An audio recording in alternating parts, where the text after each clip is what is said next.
भाई प्रखर राजी को आमंत्रित करता हूं कि वे आए और अपने उद्बोधन दें।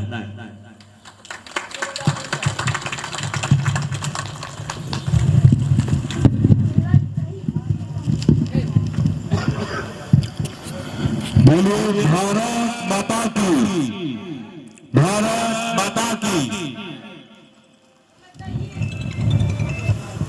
यहाँ उपस्थित सम्माननीय मंच,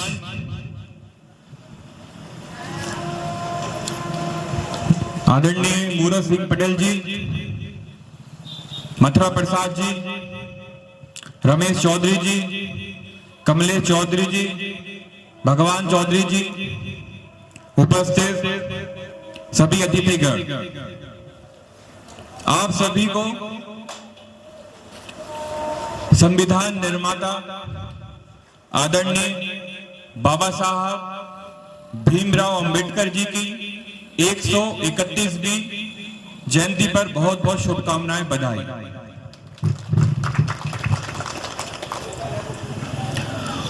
जैसा कि हम सब जानते हैं कि आज हम सब लोग बाबा साहब की जयंती मनाने के लिए यहाँ एकत्रित हुए हैं। नगर साली चौका में हमारे नगर की हृदय स्थली कहने वाले राधा कृष्ण मंदिर के प्रांगण में हम बाबा साहब को क्यों पूछते हैं? केवल इसलिए नहीं कि उन्होंने संविधान का निर्माण किया, बल्कि इसलिए उन्हें पूछते हैं कि उन्होंने देश को और समाज को एक बहुत ही बढ़िया संदेश दिया। बाबा साहब का हमेशा कहना था कि जिंदगी लंबी नहीं बड़ी होनी चाहिए। इसका अर्थ यह है कि आप ज्यादा जीवन जी के कीड़े मकोड़ों की तरह रहने से बेहतर है कि अपने जीवन का उपयोग करें, उसे बेहतर बनाएं और अपनी जिंदगी को सार्थक बनाएं और जिंदगी को बड़ी बनाएं। हमारे समाज की इसे कमी कहें या खामी कहें, जो हमारे देश के जितने भी महापुरुष हुए हैं उनका भी बंटवारा कर दिया गया है। समाजों ने अपने अपने हिसाब से महापुरुषों का पेटेंट करा लिया। जैसा कि आज आप देख रहे हैं कि भीमराव जी की जयंती है, केवल एक खास वर्ग समाज के लोग ही एकत्रित हुए हैं, बाकी समाज के लोगों की उपस्थिति कम होना ये बहुत ही दुर्भाग्यपूर्ण है। हम देखते हैं आज महावीर जयंती भी है, जैन धर्म का पर्व है, खालसा दिवस भी है, सिख धर्म का पर्व है। हमें भेदभाव क्यों करते हैं? आज हम जैसे कलार हैं, हम सहस्त्रबाहु जयंती मनाते हैं तो सिर्फ कलार उपस्थित होते हैं। भीष्म पितामह जयंती मनाते हैं तो केवल कौरव खट्टे होते हैं। परशुराम जयंती मनाते हैं तो केवल ब्राह्मण खट्टे होते हैं। रानी अवंतीबाई लोधी जयंती मनाते हैं तो केवल लोधी खट्टे होते हैं। ऐसा क्यों होता है? क्या उन्होंने लड़ाई देश के लिए लड़ी थी कि अपने समाज के लिए लड़ी थी? ये बहुत ही शर्म की बात है। हमें भेदभाव को मिटाना होगा। हम सबसे पहले भारतीय हैं, इस देश की संतान हैं।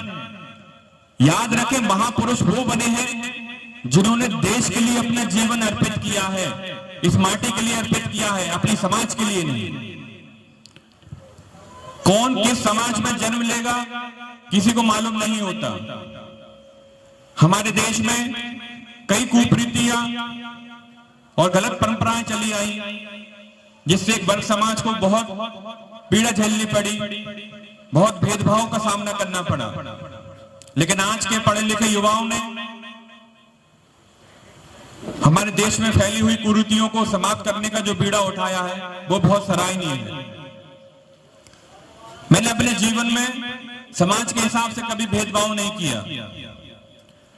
आप अगर विश्व को देखेंगे तो जो भी विकसित देश हुए हैं वो हमेशा जाति पाति समाज वंशवाद के खिलाफ आगे उठकर आए हैं, वही देश विकसित हो पाए। हमारा देश केवल भेदभाव और छुआछूत जाति के कारण बहुत पीछे रह गया। कुरीति के खिलाफ, भेदभाव के खिलाफ बाबा साहब ने जो मुहिम उठाई थी, उसका असर है कि आज हमारा देश एक हद तक विकसित हुआ है। जातिवाद और समाज आज केवल राजनीति करने का माध्यम रह गया है और कुछ नहीं। नेता लोग देखते हैं कि भैया किस समाज का नेता है, उस एरिया में किस समाज के लोग ज्यादा हैं, उसको पकड़ो, उसको नेता बनाओ, उसको साथ लेके घूमो, आपकी राजनीति चमकेगी। भले वो भ्रष्टाचार करे, खुद के 5-5 घर बना ले, गांव का विकास ना करे, हजारों लोगों के घर का हक खा जाए, लेकिन भैया उसके समाज के लोग ज्यादा हैं तो उसे ही नेता बनाओ। हमें सोच को खत्म करना होगा। आप लोगों को ईमानदार जनप्रतिनिधियों को आगे लाना पड़ेगा। अच्छे पार्षद चुने, अच्छे नगर अध्यक्ष चुने, अच्छा विधायक चुने, अच्छा सांसद चुने, केवल समाज या जाति देखकर नहीं, जो गांव का विकास कर सकता है। बहुत कम लोग यहां जानते होंगे, मैं 14 वर्ष भोपाल रहा। मेरा जन्म साले चौका में सरकारी अस्पताल में हुआ। अब मैं 14 साल भोपाल क्यों रहा? क्योंकि यहां पर अच्छी शिक्षा नहीं थी, अच्छे स्कूल नहीं थे। 14 साल पढ़ाई करने के बाद मैं जहां था तो भोपाल में भी बच सकता था, वहीं रह सकता था, लेकिन मेरा एक बचपन का सपना था कि मुझे वापस आके अपने नगर साली चौका को विकसित करना है, उसका विकास करना है। तो सारे सुख साधन और आरामदायक जिंदगी छोड़ के मैं राजनीति में कूद गया, केवल अपने क्षेत्र और अपने देश के विकास के लिए। जब मैं यहां नगर में साली चौका में राजनीति में प्रवेश करा, मैंने 2011 में भारतीय जनता पार्टी के दिल्ली मुख्यालय से सदस्यता ग्रहण करी और जनता की सेवा में लग गया। परंतु मुझे जो एहसास हुआ पिछले कुछ वर्षों में कि यदि आप ईमानदार हो, सच्चे हो और सच में विकास करना चाहते हो तो राजनीति में आपकी कोई जगह नहीं है। आपको भ्रष्ट बनना पड़ेगा, बुरा बनना पड़ेगा, जातिवाद की गंदी राजनीति खेलनी पड़ेगी, जब ही लोग आपसे जुड़ेंगे। फिर भी मैं अकेला संघर्ष करने में लगा हुआ हूं। अब जनता समझ रही है कि भैया अपनी समाज का सिर्फ दामाद चुनो, नेता नहीं, क्योंकि अच्छा व्यक्ति ही देश का विकास करेगा। मेरे साथ भी कई तरह के षड्यंत्र रचे गए कि भैया ये राजनीति में आगे ना बढ़े, अगर ये आगे बढ़ जाएगा तो हमारी रोटी कैसे चलेगी, क्योंकि ये तो जनता की सेवा फ्री में करने टिका है, हमें तो 2-500 मिल जाते हैं कुछ काम कराने। अगर ये नेता बन गया तो हमारा काम कैसे होगा? कोई भी टेंडर निकलेगा उसमें पैसे कैसे खाएंगे? पूरे गरीबों को मकान मिल जाएंगे, सब विकास हो जाएगा, अच्छे स्कूल हो जाएंगे, फिर इनकी बातों में कौन आएगा? क्योंकि लोग चाहते ही नहीं है कि आपका गांव का या मोहल्ले का विकास हो, क्योंकि सब कुछ आपको मिल जाएगा, फिर नेताओं को कौन पूछेगा?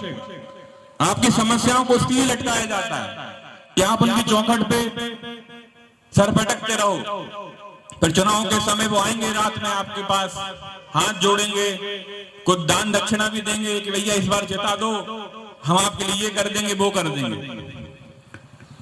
आज हमारे साथ ही बनखेड़ी नगर बना, साईंखड़ा बना, चिचली बना। आज वो तीनों नगर हमारे नगर साली चौका से बहुत आगे बढ़ गए। हमारा साली चौका का विकास क्यों नहीं हो पाया? केवल गंदी राजनीति के लिए, क्योंकि हमारे नगर में कोई नेता नहीं, सब नेताओं के चमचे,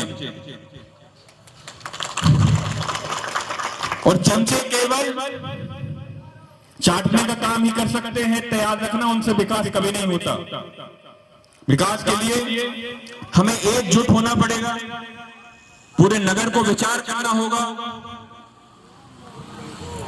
कि हम अपने गांव का विकास कैसे कर सकते हैं।